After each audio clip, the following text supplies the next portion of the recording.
And joining us now, Brevant retail product agronomist Andy Robinson. Andy, great to catch up with you again, man. How are you? I'm good, Jesse. Things are looking good for the most part, but there's some areas that are still a little troublesome right now. Definitely. Well, let's talk a little bit about some of those areas that you cover. How are quarter soybeans looking in your area, kind of covering southern Indiana and Kentucky, Andy?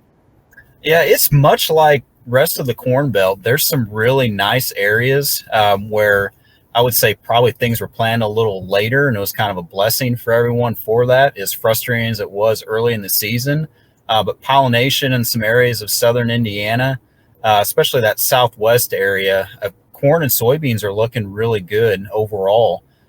Pollination was a little bit cooler in some of those areas, so I think that really is going to be a really big uh, yield booster, I guess, and when you look at it that way. And then there's some areas as well. When you start getting down in some areas in Kentucky, I'm currently down around the Hopkinsville area, and that 6880 corridor through there, they were planting during when the conditions were right, but that was right around that kind of April, mid-April, maybe that early section of May timeframe, and the corn is really burnt up in areas. I was just talking to a retailer that said they're kind of looking at yield checks anywhere from that 40 to 100 bushel for corn for a lot of areas.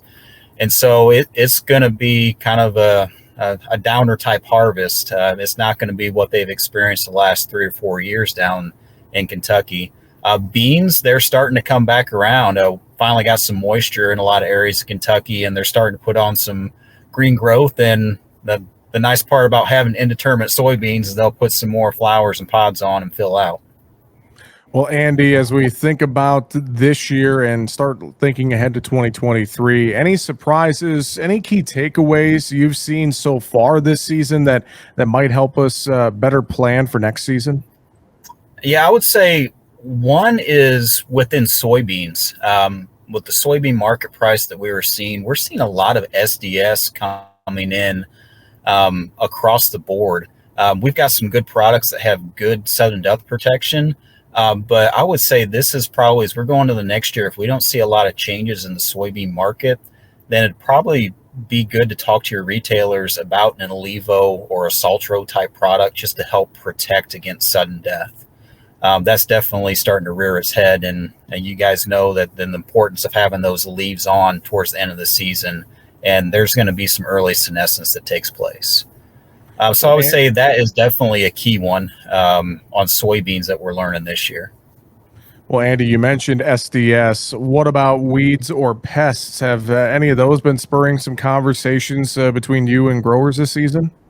Yeah, Johnson grass has been a big one in southern Indiana as well as Kentucky, especially in those areas that were planted later, didn't get good crop canopy closure.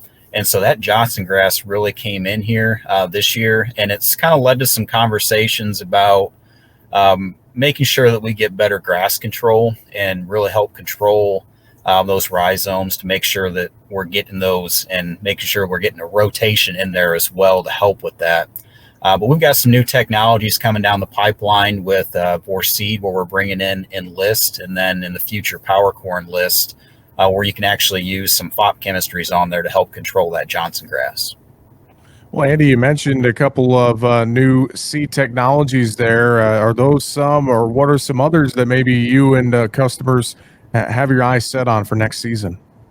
Yeah, so I would say Enlist is, even though it's been around now for a couple years, when you look at the technology that Corteva is bringing with the germplasm lineup, we just look really solid across the board. Had the opportunity to look at some beans, some Enlist E3 beans of our new lineup. It'd be B342 is a 3-4 bean, and it has the Peking soybean cyst resistance trait in there, which is different than most of everything else on there. And we saw those in sand, and those looked phenomenal this year. So really excited about bringing in some new Enlist beans into our lineup.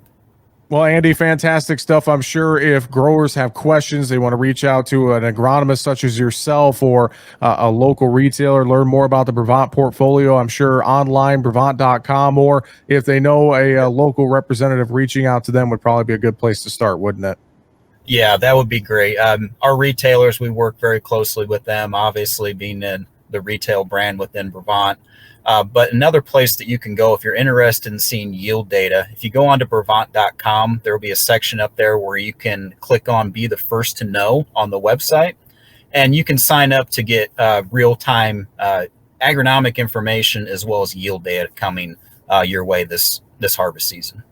Well, fantastic. With that, Brevant retail product agronomist Andy Robinson, thanks for joining us today, and we'll talk to you again real soon.